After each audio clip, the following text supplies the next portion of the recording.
Palm oil பொறுத்த வரைக்கும் மனிதர்கள் உட்கொள்வதற்கும் ஆரோக்கியமானது கிடையாது. அது தீங்கு விளைவிக்கக்கூடிய ஒரு சமையல் எண்ணெய்.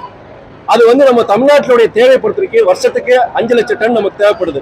ஆனா நம்ம உற்பத்தி செய்யறது கிட்டத்தட்ட அது சமையல் எண்ணெய் பொறுத்த வரைக்கும் சொல்ற மொத்த சமையல் எண்ணெய் உடைய தேவை தமிழ்நாட்டுக்கு 5 லட்சம் டன். ஆனா நமக்கு உற்பத்தி செய்யறது வெறும் 18 லட்சம் டன் தான். இந்த இடைவெளியை பற்றாக்குறையை நிவர்த்தி பண்றதுக்காண்டி 102 கோடிக்கு சிறப்பு திட்டங்களை தமிழ்நாடு அரசு அறிவிச்சிருக்கிறாங்க.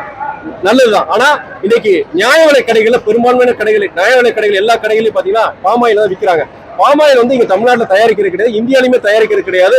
அது மலேசியா, இந்தோனேஷியா போன்ற நாடுகள் இருந்தா அதை நம்ம இறக்குமதி செய்யறோம். அது மனித உயிர்களுக்கு நல்லது கிடையாது, மாநில பொருளாதாரத்துக்கு நல்லது கிடையாது, நாட்டின் பொருளாதாரத்துக்கு இந்த பாமாயில் நல்லது கிடையாது.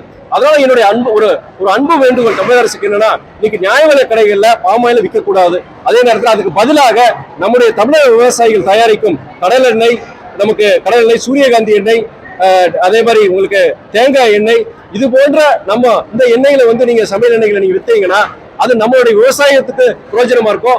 நல்ல விலை கிடைக்கும் போது அந்த கூடுதல் ஏக்கரேஜ் நமக்கு கிடைக்கும். நிறைய கூடுதல் இடங்கள் விவசாயிகள் அதை பயிரிட்டு செய்வாங்க. அது அது நமக்கு மனுஷங்களுக்கு நல்லது, மாநில பொருளாதாரத்துக்கு நல்லது, மொத்த இந்திய நாட்டுக்கு நல்லது. அதனால் நியாய விலை கடைகள்ல பாமாயிலுக்கு பதிலாக நம்மளுடைய கடல் எண்ணெய், நம்முடைய தேங்காய் எண்ணெய், சூரியகாந்தி எண்ணெய், இது போன்ற எண்ணெய்கள் விற்கிறோம். விவசாயத்துக்கு நல்லது, மனிதனுக்கும் நல்லது. பாமாயில தவிர்க்கணும்னு என்னுடைய அன்பான வேண்டுகோள். இறந்திருக்கிறார். இதனால விவசாயிகளோட வருமானத்தையும் நாங்க இரட்டிப்பு செய்வேன்னு சொன்னார். 1.5 லட்சம் விவசாயிகள் இந்த 9 வருஷத்துல இறந்திருக்கிறாங்க.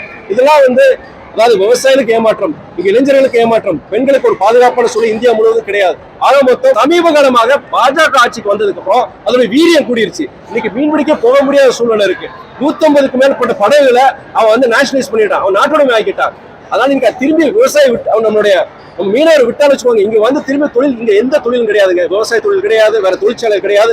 நம்புறது மீன்பிடி தொழில் ஒண்ணுதான் இருக்கு. ஆனா அது இல்லாம இன்னைக்கு எல்லா வாழ்வாதாரத்தை இழந்துட்டு இன்னைக்கு மக்கள் இன்னைக்கு ரொம்ப கஷ்டப்படுறாங்க. இது இன்னைக்கு நேரத்துல தொடர்ந்து மீனவர்கள் பொருள் கொடுத்துட்டு இருக்காங்க. தமிழகத்தில் அனைத்து கட்சி பொருள் கொடுக்குறாங்க. ஆனா மத்திய அரசு இதுக்குண்டான உரிய நடவடிக்கை எடுக்கல. சுண்டக்காய் நாடு, இலங்கை நாடு, சின்ன நாடு, அவங்களுக்கு சாப்பாட்டு கூட வழி இல்லாம இருந்தது. அவ்வளவு மோசமான நிதிநிலை நெருக்கடி இருக்கும்போது இந்திய அரசு பலாயிரக்கணக்கான கோடி ரூபாய் கொடுத்தாங்க. அதே மாதிரி வெளிநாடுகள் இருந்து அவங்களுக்கு நிதி கிடைக்கிறதுக்கு உண்டான உதவி செஞ்சாங்க. ஆனா அதெல்லாம் மறந்துட்டு நம்மளுடைய தமிழக மீனவர்கள் அவங்களுடைய வாழ்வாதாரத்தை கெடுக்கிற மாதிரி ஒவ்வொரு நாளும் நடந்துட்டு இருக்கு. இது தொடர்ந்து நடந்துட்டு இருக்கு. இதுக்கு ஒரு முற்றுப்புள்ளி யார் வைக்கணும்? ஒன்றிய அரசு தான். இந்த கேள்விகள் எல்லாம் ஒன்றிய அரசு நம்ம கேட்கறோமே தவிர இந்த மாநில அரசு முதலமைச்சர் கடிதம் எழுதுறாரு, சொல்றாரு, அது கூட நடவடிக்கை எடுக்கிறாங்களே கிடையாது.